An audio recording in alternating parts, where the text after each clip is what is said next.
Congratulations, YouTube. You did it. You wore me down and you sucked me back in. I have too many subscribers here just to walk away entirely, especially with no alternative that truly stacks up and so many copycat channels uploading my shows for me anyway. But we can't forget that THC's account here is on thin ice. And so the YouTube version of the show has to be prefaced with this little PSA, only to say that episodes that contain the kinds of themes that have been regularly banned on YouTube will not appear here. And even with that precaution, there's already enough in the archive to get us removed, so remember that the higher side chats could be banned or put in timeout again at any time. And I won't be able to tell you guys about it. So if you feel like it's been too long since you've heard from me here on this digital, dystopian, draconian, data mining monster of a police state seeking platform, your first step should be to check the highersidechats.com for the latest shows. All right. Enjoy. Brace yourself, because you're about to dive into another free first-hour episode of the Higher Side Chats, and we just want to let you know that whether you're looking for a companion through your paranoid insomnia, entertaining yourself through one of life's mundane activities, or trying to ward off the internal screams of all those sad, smothered souls around the office, THC is here. And you should know that every episode of the Higher Side Chats has an entire second hour for Plus members. Sign up at thehighersidechats.com and you'll get years of Plus show archives, lifetime forum access, a special invite to Greg Carlwood's monthly joint sessions, MP3s of THC music, bonus episodes, tour videos, and 10% off t-shirts, grinders, and whatever else ends up in the Higher Side store. It's $8 a month that you won't miss, so become a Plus member and treat yourself in these troubled times. Always action-packed and commercial-free, which means you'll unfortunately never hear my voice again.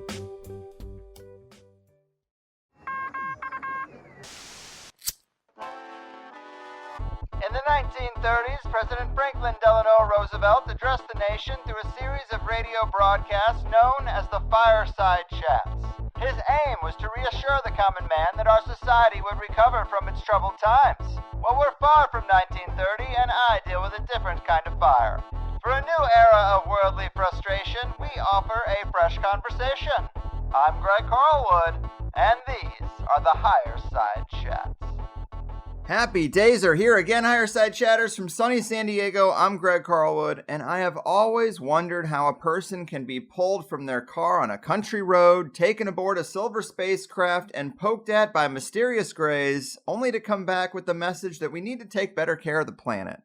I mean, we do need to take better care of the planet, but if a tiger at the zoo told me that, I might have other things on my mind. Still, this is a persistent theme of alien abductions, telepathic Bigfoot encounters, spirit contact, time slips, near-death experience, Marian apparitions, intense psychedelic journeying, and all sorts of stuff under the high strangeness umbrella. So much of it contains the stewardship theme that I sometimes wonder if these entities and manifestations aren't produced by Gaia herself. And that is one of many interesting ideas that does come up in Greening the Paranormal, exploring the ecology of the extraordinary experience, a fascinating book of essays and articles from bright minds that are not afraid to fold the weirdest of weird things into an ecological framework that was edited and compiled by the great Dr. Jack Hunter. Jack was here once before on the release of his previous book, Engaging the Anomalous, Collected Essays on Anthropology, the Paranormal, Mediumship, and the Extraordinary Experience, where we talked largely about his doctoral research with the University of Bristol, studying and participating in sessions with spirit mediums, the contact experiences with a spirit named Charlie, and the work of the great late Charles Fort. Since we last spoke, on top of Greening the Paranormal, Dr. Hunter has also released Spirits, Gods, and Magic, an introduction to the anthropology of the supernatural, which looks at the history of evolving ideas on such strangeness, and recontextualizes this relationship with the spirit world as a good anthropologist would. They certainly make good topics of conversation, so let's do the damn thing. The Paranormal PhD, the certifiable dudist priest, and anthropologist of the anomalous, Dr. Jack Hunter, welcome back to THC. Thank you. Thanks for having me. You got it, man. So happy to do this again. Had a blast last time, and funny enough, I actually just saw in your bio about you being an ordained dudist priest. And unless that's a typo, is that something that came out of the Church of the Big Lebowski? It is, yeah. Yeah. I'm an ordained Judas priest, so I'm licensed to do weddings in some states in America. Wow. But probably not to do them here in the UK. Well, we're certainly taking weddings seriously these days as a serious spiritual tradition, right? Yeah. Well, that's awesome, man. Nice to have that on your resume, if you ask me. But I really liked both of these new books that you put out. Greening the Paranormal in particular has a lot of fun Fortean stories and fresh ideas for approaching the paranormal, and something that bumps up against the climate change topic can sometimes be a trigger for some of the listeners out there. But putting all that aside, it's obvious that a lot of people treat the Earth like a rented hotel room. Living in cities tends to erode the respect we have for the natural world, and the biggest multinational corporations fill the land, sea, and air with toxins and steamroll as much as they can, and they don't really face any social consequence. And at least some of that might relate to paranormal experience and the frequency of those experiences, right? It might well do, yeah. I mean, part of the overall theme of the book is that engagement with the natural world, so participation in ecology, so, whether that's going outside into your garden or going trekking in the wilderness, or, some people will participate in ecology through, scuba diving or whatever, surfing and things like that. But through different kinds of engagement with the living natural world, we open ourselves up to extraordinary experiences. One of the things that I noticed while I was doing my research for this book project was that actually there seemed to be a bit of almost like a feedback loop effect. So that when people participate in ecological systems, they have these extraordinary experiences. And then, as you said in your introduction, when they come back from those experiences, they have a renewed kind of sense of connection to the natural world and an increased desire to kind of do stuff to help it. So there's an interesting, like a feedback loop going on there where, the more we engage with the world, the more we have extraordinary experiences. And the more we have extraordinary experiences, the more we want to engage with the world and boost biodiversity and that kind of thing. So it's one of the main threads that runs throughout that whole book. Yeah, and I think it's a good one. Yeah. People say you don't know what you have till it's gone, and I would hate to see that happen when it comes to some of the amazing natural landscapes we have, because these aren't things you can just rebuild like a mall that collapses. Yeah. Like, they don't come back quickly, if at all. Another theme that runs through the book is to do with biodiversity and, animism, and the idea that, animals and plants and other kinds of living entities also have, a spiritual or a consciousness side to them. So I've been playing with this idea of biodiversity also being equivalent to psychodiversity. So, the more different species of plants and animals that we have, the more psychodiverse our world is. And I think, at the moment, we're living in the 6th mass extinction. This is a major event. And the most unusual thing about this particular mass extinction compared to others is that it is predominantly, anthropogenic. It's being produced by human beings.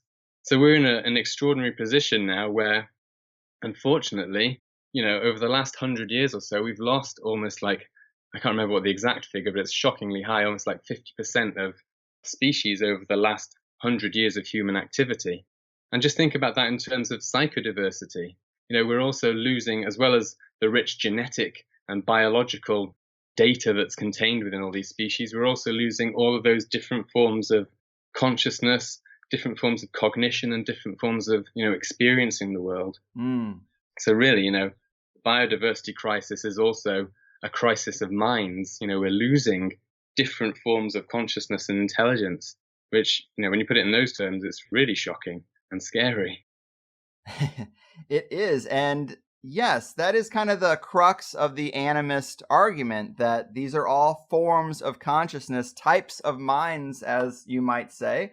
And that's just really a fascinating way to look at it, because when you get into the paranormal and you start to look at, well, who's studying this stuff, you obviously come across psi research pretty quickly. And that's important. I think we are learning some things from the parapsychology realm, but that's kind of a limited view of consciousness. It's not just about human beings. Consciousness seems to permeate through basically all living things. And of course, that is kind of the crux of where you come in, is as an animist, that's the perspective you're bringing to the table. And I think it's a good one. Yeah. And the way I'm thinking now is, what would it be like to approach the world from an animist perspective, in terms of the way that we behave and interact with the world? Because we know that our Western society is, as you said again in the introduction, pumping all of these chemicals into the atmosphere and doing all sorts of terrible things. We need a kind of a change of narrative. And I think animism is one of the ways that we might be able to change the narrative. But in order to do that, we need to dig into the kind of animistic traditions that are sort of lying hidden within our own society and culture. And that's where the paranormal comes into it. Because, we have this strong current of the paranormal in our society, although it's viewed as kind of taboo and people don't like to talk about it and that kind of stuff. But people have the experiences and the beliefs are there. And essentially, when you look at the paranormal and you take it, in its broadest sense, you've got things like mind-to-mind communication and the existence of spirits and different kinds of entities. And when you think about it like that, really what you're dealing with, again, is animism. So I think the paranormal, in a way, is a part of, or maybe a remnant of, or a kind of a sleeping form of our earlier kind of animist thinking. So by engaging with, the paranormal community, the people who are interested in the paranormal, and making them realize that what they're actually interested in is a cosmos that's alive with lots of different forms of intelligence, then maybe those people too can become engaged in trying to, do something about this biodiversity crisis that we're going through. Yeah. And I really do think there's a parallel between paranormal experiences and their frequency and their potency and just wild animals. Like, both have been driven out by our industrialization. And if we didn't have zoos or even photographs, like, how many people wouldn't believe that jaguars are real? Like, because you wouldn't see one in the middle of New York City, just like Bigfoot or a lot of these experiences. I think the cities are too noisy for these kind of things. A lot of paranormal experiences are somewhat subtle, or they require like maybe a stillness or a quietness or a focus to even get into that zone. And I think it is as simple as saying, look at things we know exist and how off the radar they are from industrialization. And why couldn't paranormal experience be the same, especially if it is so tied to the natural world? Yeah, I think there's a real connection between, like you say, wildness and the paranormal. The paranormal is something that is uncontrollable. We can't predict when it's going to happen. And that's part of the problem that parapsychology's got with it, because it's one of those phenomena that seems to occur in really intense, strange social situations that you can't get into the lab. So the paranormal seems to be fundamentally about wildness. So it's not surprising then, that when people go out into the wilderness, they have encounters with, flying saucers in the woods and, encounters with Bigfoot and that kind of thing, because they're engaging with the wilderness. One way I've been thinking about this recently, how I think we may have talked about permaculture a little bit. Yeah. But in permaculture, they have this way of kind of like mapping out around your house, like a sector analysis or a zone analysis. And they talk about how zone 0 is like yourself, and then zone 1 is your house, and it goes all the way out to zone 5. And zone 5 is the wilderness. And they talk about the need for having wilderness corridors that come all the way up to zone 0, right into the south, because it's by going out into the wilderness, that's where we learn about, how nature works, and then we can bring that back into the home and incorporate it into our gardens. I think there's an interesting connection there between this idea of the wilderness on the edge of the garden, where you go for inspiration and where the wild things live, and then also, like the idea of there being fairies at the bottom of the garden and things like that. You tell the children to go and look for the fairies at the bottom of the garden. They run down there, and it's down at those bottom places where the garden merges from being a tame place into being a wilderness place. And that's where paranormal experiences seem to happen. When we think about, again, this is a weird example, but, the Kelly Hopkinsville goblin encounter. And the goblins are all out on the edge of the garden, and they're kind of coming in and out of the shadows, and then they're coming up to the house. It's like the wilderness, on the edge, coming up through wilderness corridors right up to zone zero. But yeah, I think there's a connection there between the wilderness and extraordinary experiences. I don't know exactly what the mechanism is, but it seems to be there. I agree. Bigfoot encounters are when people are camping, and typically a lot of UFO encounters are too. Rendlesham Forest, a lot of these missing time, getting put back in the wrong place things. It's when you're out on a country road in isolation. Isolation is a huge factor in this stuff. But I guess the part that's hard to wrap your head around is, from an animist perspective, I tend to think of a consciousness being pegged to a thing, like a human or even plant consciousness. But what do we peg some of these paranormal consciousnesses to? Are they completely detached? Do they not have a physical component? No, well, I mean, there's lots of different ways that we could think about it.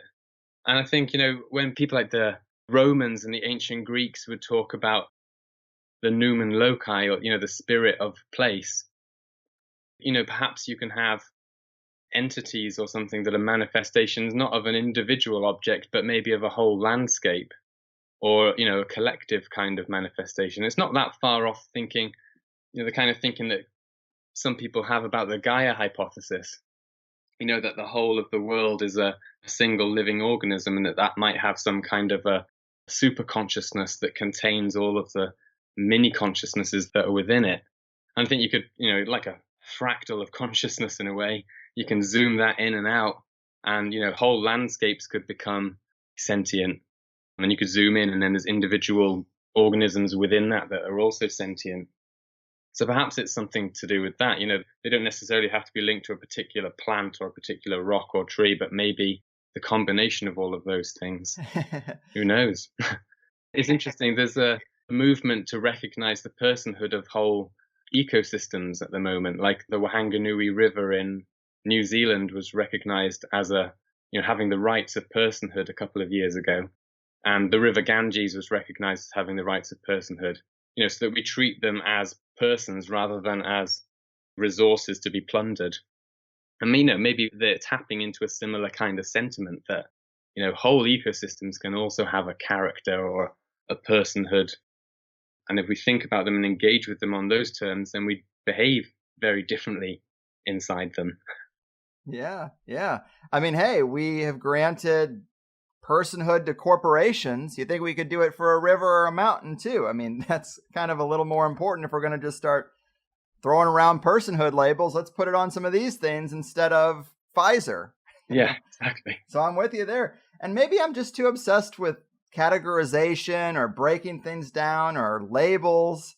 Charles Fort would have a field day with me for that. But I think about this idea of place spirits, or maybe a whole forest, and it's all these consciousnesses coming together in a sort of soup. And then it's like, well, the value to me of maybe making contact with a disembodied consciousness is to get a feel for its personality or its thoughts or its ideas. And then that gets really hard in that kind of consciousness soup setting, if we're talking about a landscape of all these kinds of different minds working together and maybe tapping into that and having a mind-to-mind communication. It's like, well, how do we know whose thoughts are what? Is that the grass talking to me, or is that the redwood tree? Is that the dandelion? Maybe that's not important, but that's where my mind goes, and it gets pretty confusing. Yeah, it's interesting. It reminds me of my mediumship research and the way that the developing mediums, the way that the spirits manifested through them over a period of time, weeks or months. And it was the circle leader who would kind of focus in on little twitches or little movements and things and identify those as belonging to a particular spirit. So, for example, in one seance, the medium's hand might be twitching. So the circle leader will see that twitching hand and start to interact with it, and then eventually build up a dialogue with it. So it's almost so it's a similar kind of thing within this, like mind soup that you're calling it. You can focus in on elements within that and engage in a smaller dialogue in a way, by picking out on like one particular rock within the landscape and holding it and engaging in interaction, or, with your cat at home, picking up the cat, extracting it from the landscape and holding it in your arms and engaging with it. So I think, we can narrow our focus down into individuals, and then we can broaden our focus out to the whole consciousness of landscapes, and then to the whole planet, and outwards further, I reckon, even onto a cosmic scale. Because if we're talking about panpsychism and that kind of stuff, and consciousness being inherent in matter, then it's not just on our level. It goes all the way up to the cosmic scale and right down to the micro scale as well. Yeah. It's a matter of tuning in a way, or focusing our attention onto different levels of that thing. I agree. And I think that's like what astrology is the consciousness or the energies of various planets, and they seem to have an effect on the Earth. It's like, yeah, we can scale that up. We have a category for looking at consciousness and planets and also people, but the things in between we aren't so good at, and maybe we need to get better. And at one point, you do ask the question as it pertains to mediumship, what is it really? Is it the survival of consciousness after death, or is it super psi? And you make the point that we don't even really know after 150 years of research. Well, what are your thoughts on the mechanism behind mediumship and how you think we could really solve that puzzle, given that we haven't solved it yet? Yeah. Where does that research need to go? What are they not looking at? How can we push through to a legitimate answer? I think the usual thing with these kind of controversies, I guess, is that the truth is usually somewhere in between. So I don't actually think that there's anything, there's no reason why you can't have spirits and super psi, at the same time. They're not mutually exclusive phenomena, not theoretically anyway. Yeah. I reckon that somewhere along the line, psi is going to have to be, or whatever psi is, must be the mechanism by which spirits do what spirits do as well. Psychokinesis and ESP and telepathy and those kind of things must be the mechanisms that spirits use to communicate with each other in the ether or wherever they are. And also, in poltergeist cases and stuff, psychokinesis would be the mechanism by which a non-physical entity can manipulate physical matter. So they're not mutually exclusive. So in order to make strides forward, we're going to have to start thinking more same old things, start thinking a little bit more holistically about these things, and not trying to prove one way or the other, but actually trying to see how these different things relate to each other. And I think that might be one way of taking this, further forwards. I don't know if it'll get to the finished answer, but well, that's a good point. Maybe it's not either or, but maybe super psi development is required to make contact with after death consciousness. It really could be kind of a weird form of both. And that does just get right back to the whole issue of, if this is how complex our minds are and how little we understand of our minds, good luck digesting that for plants, minerals, crystals, animals, because it's just going to be it just shows you how much work we have to do. Exactly. Yeah. I just think it's interesting though how slowly mainstream science starts to cotton onto these things as well. With all the recent research on plant consciousness and plant neurobiology, and things on the intelligence of octopuses and squids and things like that. Slowly, piece by piece, we're seeing that things that we'd reserved for humans, intelligence and memory and learning, and even things like culture, we're finding that, certain crows and certain kinds of fish even have culture. It's pretty amazing. It's just a matter of, like I was saying before, focusing in and engaging and spending time with these things to realize actually how complex every single component of this complex system is. It's nuts. It is. And let's get into plant intelligence a little bit, because that's something that I think people are hearing more about, but maybe not the details. To quote the intro section you have where you mention this, you say, in their book, Brilliant Green, plant intelligence researchers Mancuso and Viola call for a radical shift in the way we think about plants. They explain, a compelling body of research shows that higher order plants really are intelligent, able to receive signals from their environment, process the information, and devise solutions adaptive to their own survival. What's more, they manifest a kind of swarm intelligence that enables them to behave not as an individual, but as a multitude. Peter Wollenbin's book, The Hidden Life of Trees, for example, collects together evidence suggesting that trees are in fact social beings who live in communities. They look after their young and elderly by sharing their nutrients amongst themselves. Even the stumps of long fallen trees continue to be supported with nutrients by the rest of the community. And they communicate with one another through complex chemical signaling and microhazonal networks, the fungal networks. Can you expand on some of this and elaborate on your favorite examples of plant and tree intelligence for people who just don't consider it a big deal? Yeah, I think some of the most interesting recent research has been the work of Monica Gagliano. She's a researcher in Australia, and she's been doing really fascinating research on things like plant memory and plant learning. So if plants are able to learn, then it implies that they have memory. And, our standard models of memory imply that you need to have a brain to do that, but plants don't have brains, not in the same way that we do anyway. So I think the new interesting research on plant intelligence is busting open a lot of things that we'd held as necessary for consciousness or for intelligence, and showing that, there are other ways that intelligence has been able to manifest in the world. And if, some people might think it's really silly to expand or to extend it, but, I wouldn't be surprised if further down the line, I don't know how long it'll take, like 100 years, 200 years, but, someone eventually will discover a way to interact with the rocks. You know what I mean? On whatever level of consciousness they're on. So, it's taken us this long to recognize the intelligence of plants through this process of engagement, and then eventually one day we might even do it with rocks and other forms of matter that don't have a neurobiological system but may have consciousness in some way. It's amazing. It has the potential. For sure. And Monica Gagliano, she's been on Rune Soup, a really amazing episode. Apparently her experiments were inspired by messages she got from plant spirits, kind of in a shamanistic way. I mean, that's pretty interesting. It's like they were calling her to do some experiments. That's one of the most refreshing and interesting things about her book. Thus Spoke the Plant, I think it's called, yeah.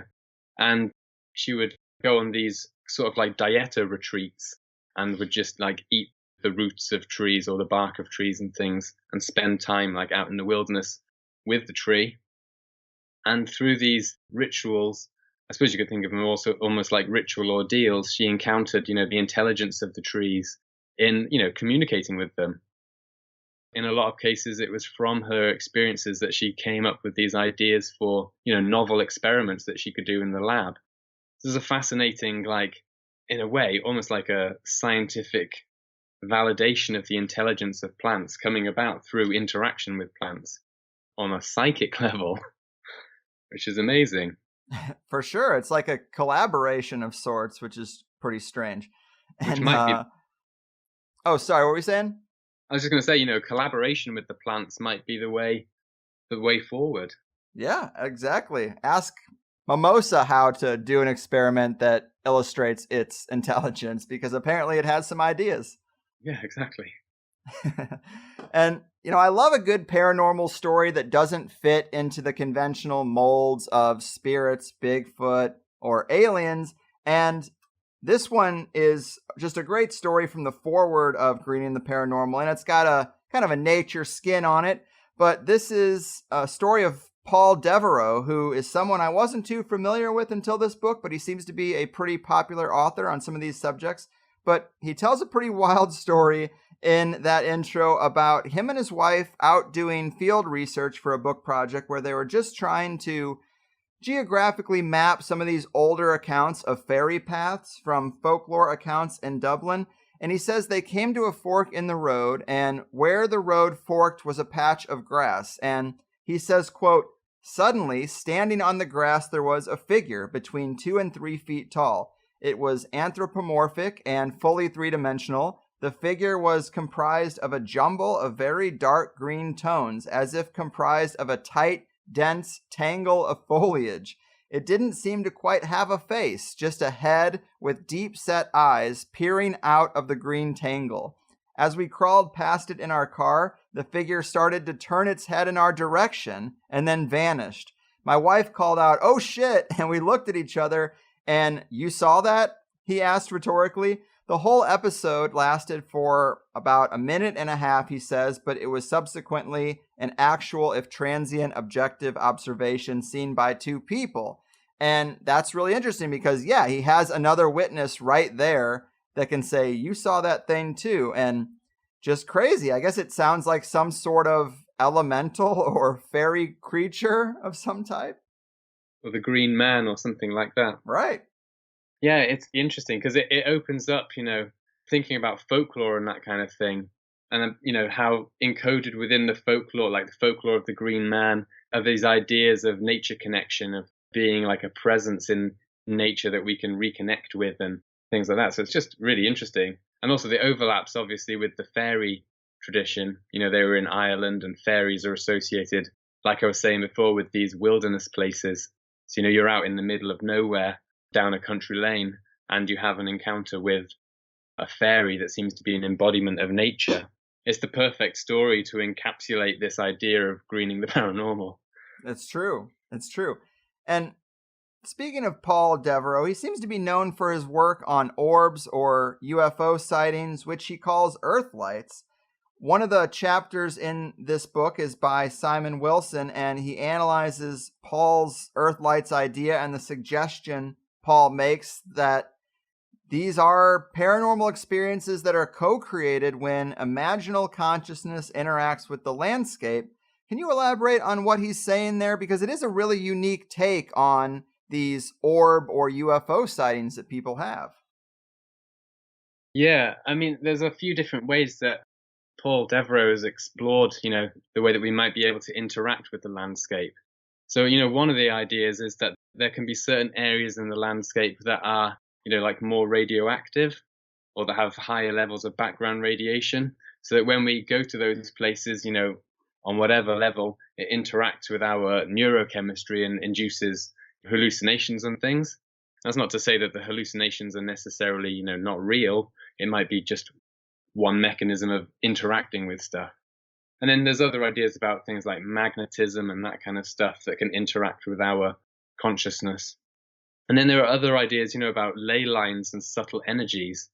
So one of the ideas is that, when we're going out into the landscape, we can engage with these subtle energies, and as they interact with our imagination, we have visions of entities, and it's a cool idea. I quite like it. Yeah, he writes about something called tectonic strain, and that it's like, sometimes in paranormal experiences, they're triggered by people having really intense migraines or something. And you could almost say this is a parallel to like an earth migraine, a tectonic strain that opens up some form of consciousness. And to quote Simon Wilson's chapter on this, he goes on to say, "The next step Devereaux takes is to argue that ancient humans knew of these effects and built structures to produce and enhance the experience. Stone circles, that is, are portals to the soul world. Devereaux presents survey evidence to suggest that not ley lines, but fault lines were the defining element in the placing of Neolithic monuments in the landscape. Stone circles were erected in the vicinity of geological faulting or similar features and served somehow to accumulate and strengthen the energy produced by tectonic strain. The builders were able to predict and coordinate the movements when the god energy would be released. In this way, the gods did appear on Earth," says Devereaux. And that is really, really interesting. I don't know that I've ever heard anybody equate the types of monuments that seem spiritual, these stone circles and stuff. I've never heard anyone equate them to fault lines rather than ley lines. Maybe there's so many lines that, you can always find one in proximity of these things, perhaps. But that is a really fascinating new idea.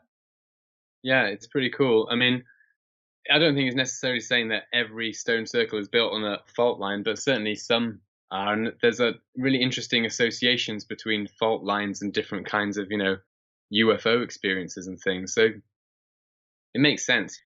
If these things are there and they really are associated with these subtle earth energies, then people thousands of years ago probably would have had more chance of experiencing them than we do, because of all our light pollution and that kind of stuff. We've ruined it for ourselves, really. So maybe they were more aware of these things and they did incorporate them into their belief systems and also into their sort of ritual infrastructure. I think it makes sense. But it's obviously quite a controversial idea as well. Which I like around here.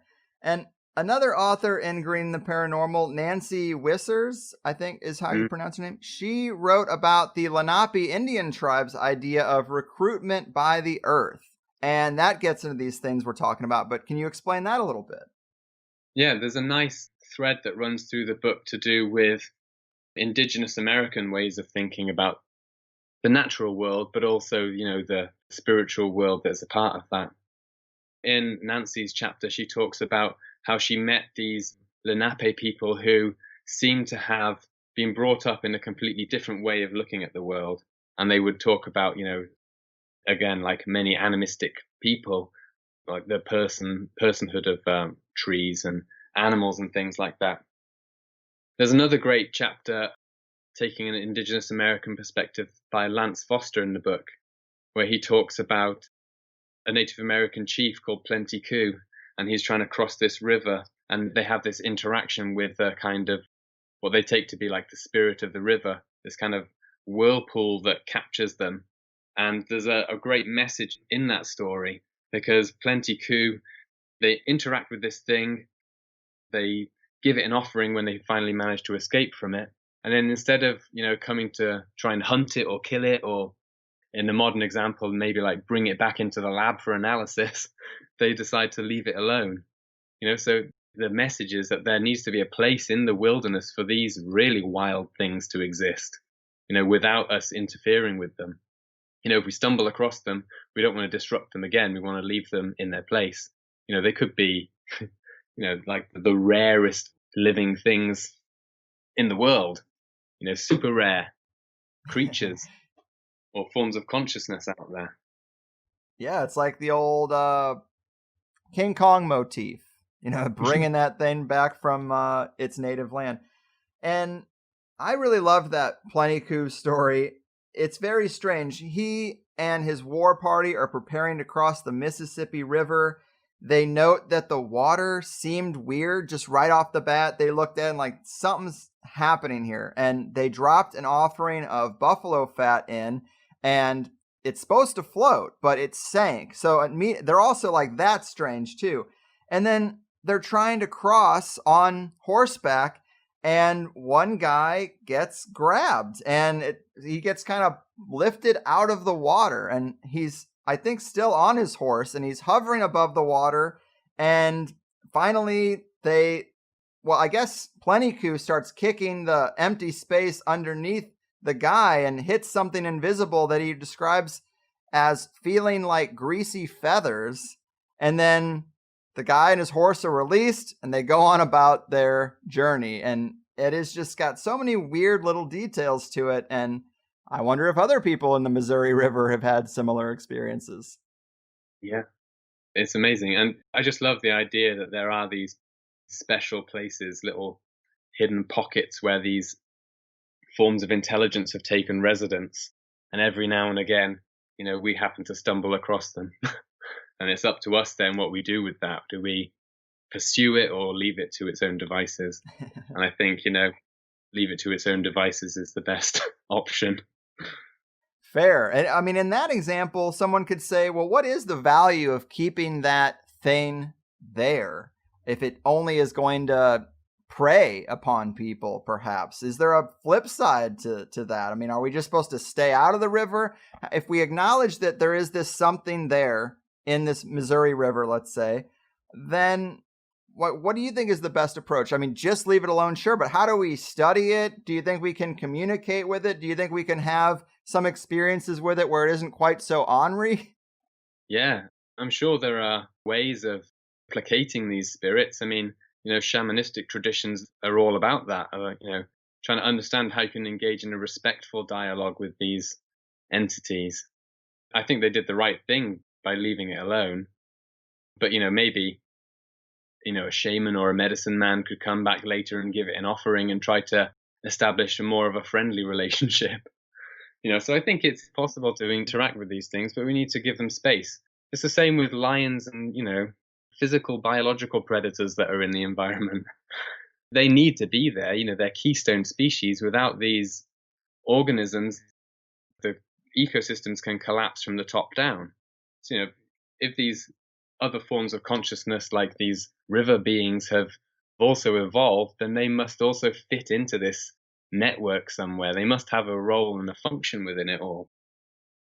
I think that's another interesting thing about applying this ecological perspective to the paranormal, is to try and think about, how these paranormal entities relate to the rest of the biodiversity and psychodiversity that surrounds us. And, we know how interconnected living systems are. Well, what is the relationship between these physical living systems and then these other possible non-physical living systems?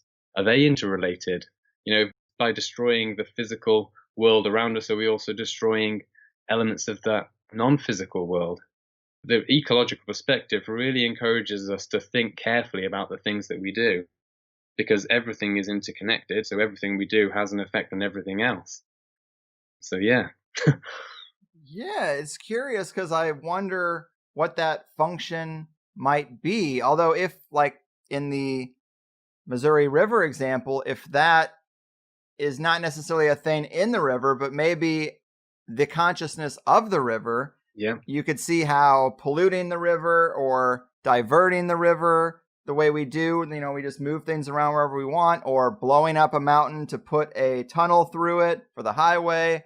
These things could disrupt the consciousness of the actual thing that we're messing with. Instead of thinking of the mountain or the river as a home for whatever that is, it might be the thing itself, in which case, no surprise that these experiences are less in the modern world when we are disrupting so many of these things that we maybe should think of as persons, I guess.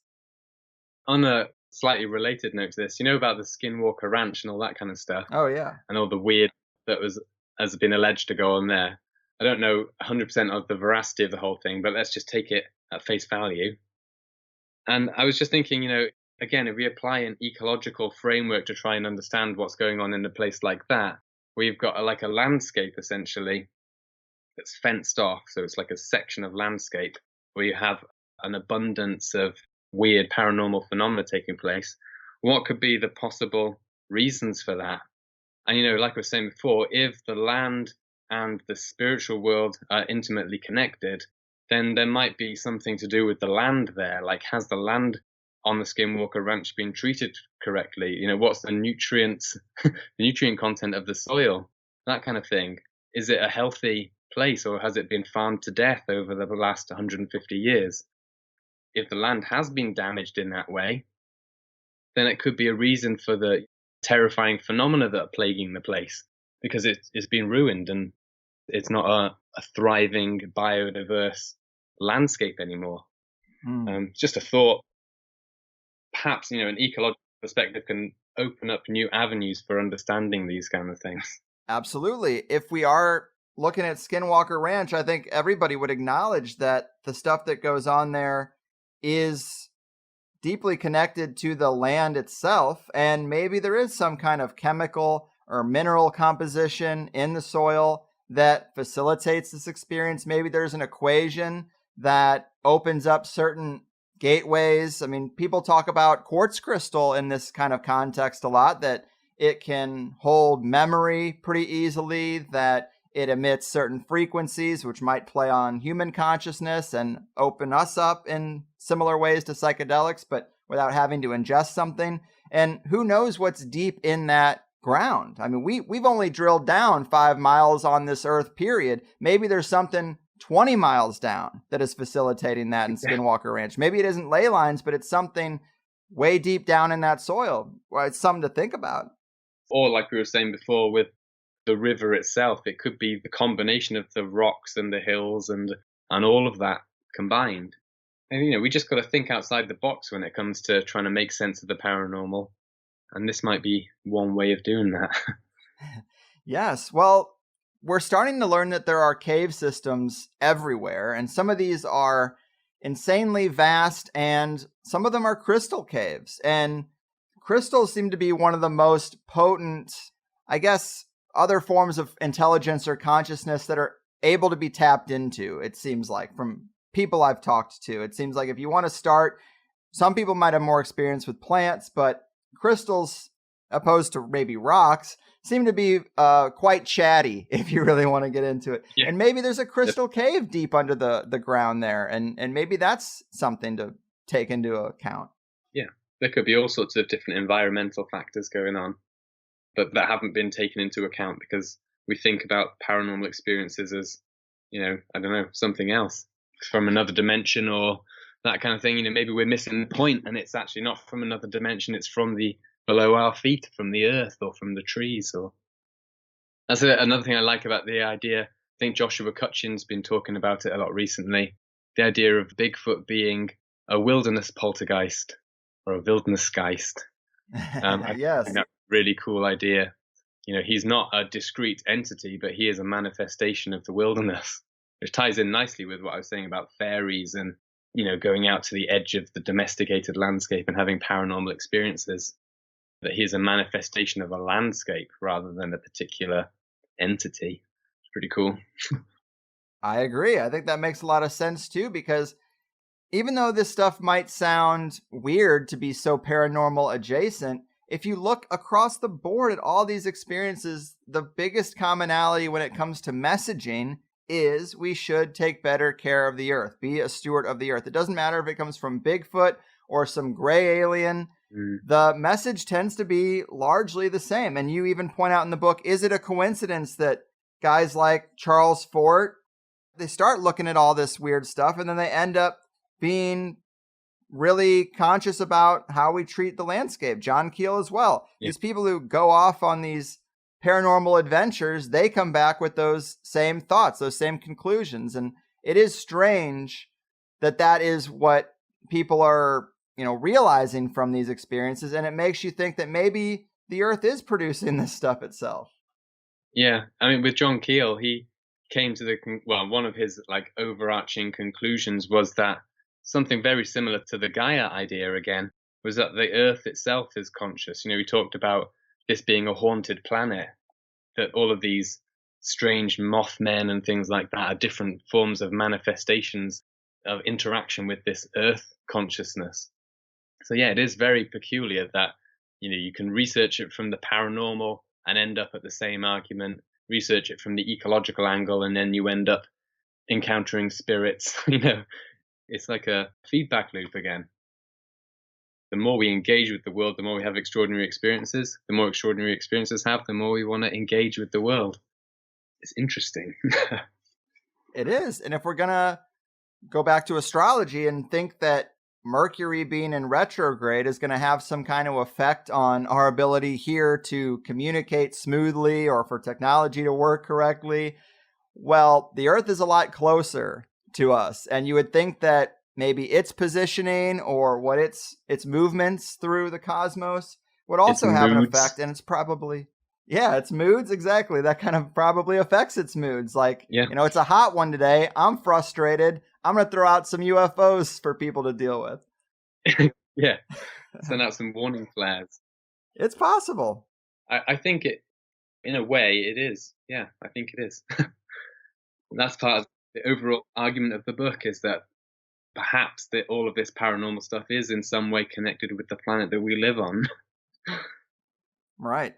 And it's just a real pleasure to have you here, man. You're really good at pushing through the shock and awe of the paranormal and trying to get into the mechanisms and the meaning in creative, multidisciplinary ways. And it's very important to do. And you're obviously in deep with the thinkers on anthropology and ecology and that side of the coin.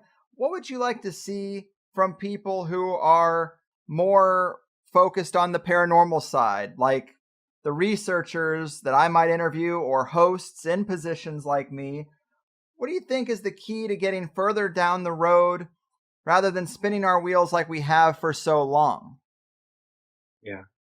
I think part of it is, being willing to challenge the established models, you know. So in anthropology, for example, there are models like functionalism and things like that, which are kind of very well established, and pretty much most anthropologists are functionalists of one form or another. And my approach has always been to say that's fair enough, like functionalism is a thing, and things do perform functions, but there's always something more as well. Like there's always the experience of mediumship, for example. You can explain it in terms of its social function or its psychological function, but then what about the actual experience itself? So, you need to be able to expand the established models to incorporate new things, whether that's to take experience seriously or then to take the literature from parapsychology seriously, and just to see the connections that exist between different disciplines, different ways of looking at the world, and trying to understand the world a little bit more holistically and in terms of complexity, and not reducing things down into, not trying to make things simple, because like we were saying before, the world isn't simple. Solving the riddle of psi it's not going to be a simple solution. It's going to be something that reveals the fundamental complexity of the whole thing. So yeah, that's my advice, is to try and think beyond the established models, because chances are the truth or the reality behind the whole thing is far weirder than we could possibly imagine. I like it. Good advice. I will take that to heart. And man, I'm glad we could do this again. A lot of fun. Remind the people where to find your website or you and what it is you're going to be working on next. Yeah, well, you can find out about me and my research. I've got a website, which is jack-hunter.webstarts.com. It's a bit of a long URL, but it doesn't really matter. You can find me on Facebook as well if you look for Dr. Jack Hunter. And I've got a couple of interesting projects in the pipeline at the moment. In November, coming up, my thesis, I've finally managed to transform it into a book. So that will be being released in November, Manifesting Spirits. And that's all about my experience with mediums and trying to make sense of that whole thing. And then in May, I've got another book coming out, an edited collection with an anthropologist called Diana Espirito Santo. And that one is called Mattering the Invisible. And it's a collection of essays that's exploring different ways that matter is used to conceptualize invisible forces, spirits, even things like the climate or the Higgs boson and things. So it's really challenging us to think about the role of matter in paranormal experiences. Because, we try to talk about paranormal experiences as providing evidence of the immaterial world and stuff, but that doesn't mean that matter isn't fundamentally involved with it. So that's what that book's about. And then something that I'm really excited about at the moment is a new project that I just started to put together about Scooby-Doo and the paranormal. And thinking about the influence of Scooby-Doo on different paranormal subcultures. So, like ghost hunters and skeptics, people take what they want from Scooby-Doo and use it in different ways. So I've got a whole bunch of things going on at the moment. I don't think I'm going to be stopping anytime soon, hopefully. Man, you're a busy guy and always doing something interesting, and trying to write one book kicked my ass, and I don't know if I'll ever get it done, and you're making them like hotcakes. So very awesome. Always interesting stuff. It has been a real pleasure. Glad we could do this again, and keep up the great work, man. Thank you very much. There we have it, people. Dr. Jack Hunter, the coolest name in anthropology, pulling together some of the most interesting voices and unique ideas in that sweet spot between ecology and the paranormal. And it really was the popularity of recent shows that dipped back into traditional paranormal topics that got me looking around for something similar. People really seem to like Joshua Cutchin and Tim Renner's episode talking about their book Where the Footprints End, for example, but that was back in August. Time really seems to fly around here, but I saw that Jack had this compilation out and thought it was a good way to be able to tap into one of the more minor veins in the THC lifeblood, that do have a higher side flavor to them and highlight them together in one episode because separately they might be a little thin for full 2-hour conversations of their own. Also, I think for several of these authors, writing about a paranormal overlap with ecology is more the exception than the rule when it comes to their typical work. And it's probably just part of that natural process we've mentioned 1,000 times. If you spend time in nature, if you get yourself outside of the smog and the smart cities enough, you'll feel a bit different when you get out there off the radar, and it's when you're most likely to experience something we consider paranormal. A hike, a camping trip, a drive down an old country road, so often it is that same story, so it makes sense to pick the brains of ecologists about this overlap. And it's sad that people are so polarized and firmly planted in their ideological camps that even getting a whiff of something that vaguely relates to the earth and its health in any way can set some people off, even though I'm well aware that the International Tribunal on Climate Change was tasked with finding a human cause for it, and they isolated CO2 for that. They made CO2 emissions sound scary while ignoring all the other data related to our very complex environment because it's a lever they can pull to control the people, throttling people's energy and water usage. Kamala Harris just said the other day that the government could and should limit people's access and consumption of red meat to fight climate change. Not, overlogging, chemical dumping, poisoning the water and the air, big factory smokestacks. No, they want to take away one of our primary sources of nutrition, despite factory farming, of course, but red meat, kind of important, I think. And yeah, all this hype was more or less phase 1 of the very control measures that COVID has justified, and if COVID dies down, they'll go right back to using the climate change argument for why these controls must be implemented. And obviously that's a different show, but it has to be said because even the word ecology is going to trigger some people. Insane, I know, but this is what I'm dealing with sometimes. Though there should be nothing wrong with caring about the earth and wanting it to be clean. Whether or not an uncontrollable grand solar minimum is going to push humanity to the brink of destruction or not, right? But I did enjoy some of these ideas presented. I liked the thing about Earth lights. I am compelled by the thought that some of this high strangeness might be manifestations from the Earth itself. Weird, but I suppose nothing should be off the table when it comes to this kind of stuff. I've said this before, but I do love the paranormal branch on the THC tree. It's one of the pillars, but it's hard to keep from just saying the same old things. Obviously, Jack expressed that today too. The field has been spinning its wheels for a long time. I don't know how these paranormal-centric podcasts do it, because on the conspiracy side of the higher side coin, there's always something new going on we can talk about, or a different chapter of history we can dissect. But paranormal episodes are just much more difficult to make unique. It's why Josh Cutchin's work is so awesome time after time. All these books he's written are very unique deep dives into a specific thread. And it's also why I thought Jack's Screening the Paranormal compilation was worth diving into. That and that paranormal encounter stories always rounded out quite nicely on a day like today. So I liked this one. Jack is a calming presence in chaotic times. And with the next 3 episodes of THC already on the books, we are doing everything we can to avoid the whole political sweeps week bullshit bonanza and just do our own unexpected thing. But if you liked the first hour today, in the second hour, we got into things like sensing animal consciousness and intelligence, soul birds and spirit possession of animals, a hidden predator and the privacy of our own minds, fractal geometry and ecstatic experiences, and a little something called psychic naturalism. Fun, rapid-fire stuff that really speaks to what I'm saying about a plethora of ideas put into one episode.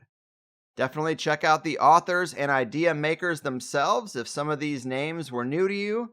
And if you appreciate their thoughts, obviously this show is often just a resource connector, I suppose. So consider yourself connected. Sign up for Plus, get the full 2-hour episodes. I'm really proud of the lineup lately, and for what's coming up next, might as well get in now. Treat yourself and get the full archive, a lifetime forum membership where you can tell me about your stories and theories for the joint session Plus member episodes, and you can get MP3s of all the THC music that I've had made over the years. And speaking of that, I've been working with Lauren Silva again, aka Monty, whose voice you've heard in a lot of these closing cover songs, and we have several new ones in the works. For those who don't know, I try to think of Weird Al style THC related parodies of popular songs. I write the lyrics and I turn them over to one of a few different artists to perform, which is hard to do. Deliver a cover song exactly how it would be delivered in my head when I wrote it, especially if the words are weird like Archon. But it's a fun thing I like to do. It keeps us from getting dinged for using copywritten music. We're controversial enough as it is. But like I said, we got some new ones, and even though this one still has to go through a final mix, and I'll put it up for download when that happens next week, I'm just too excited, and I'm gonna play it today. I like it a lot. It's been a while since we did any new songs. I don't know how many Ed Sheridan crossover fans there are, but I think you'll like the THC version better. And it's a good fit for this episode in particular, so here we go. Again, big thanks to Dr. Jack Hunter and all the great minds in greening the paranormal. Big thanks to Lauren for helping me out again. Check out her work as Monty the Artist, Monti. She is the best, and I'm getting out of here. I've done my part. Your move, big feet, elemental beings, and recruiters of Gaian stewardship. Your fucking move. When you see weird lights outside of your door,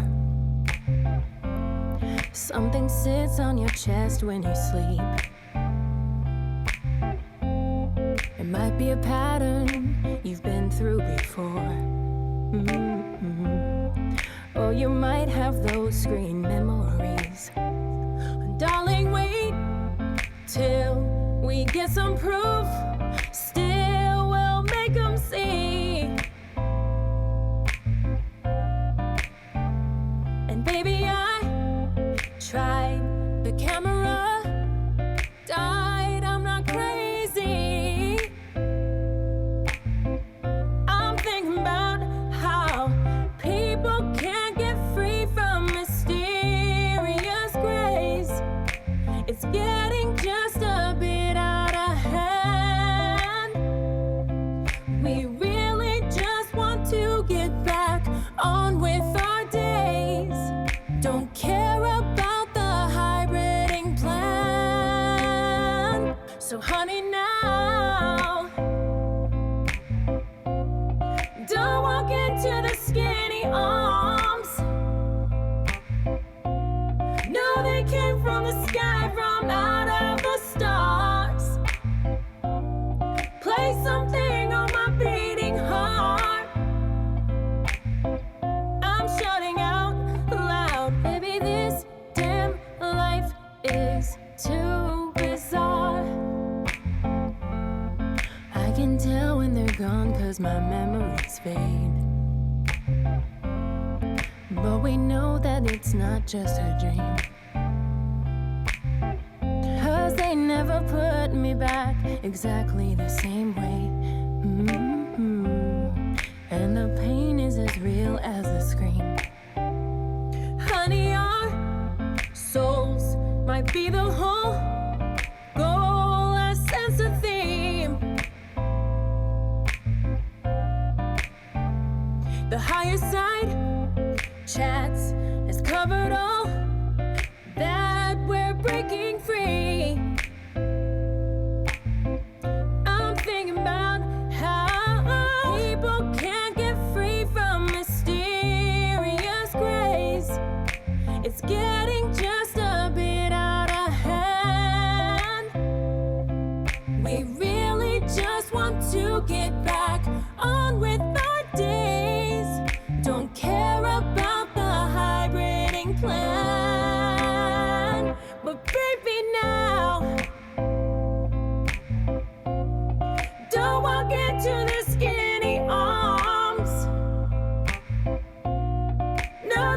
from the sky, from out of the stars.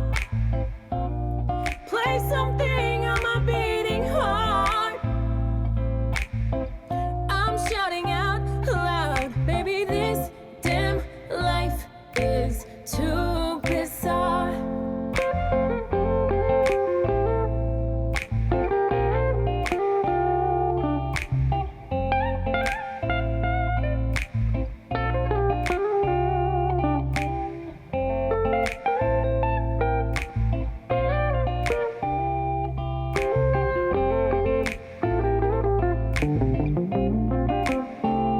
So honey, now don't walk into the skinny arms. No, they came from the sky, from out of the stars. Play something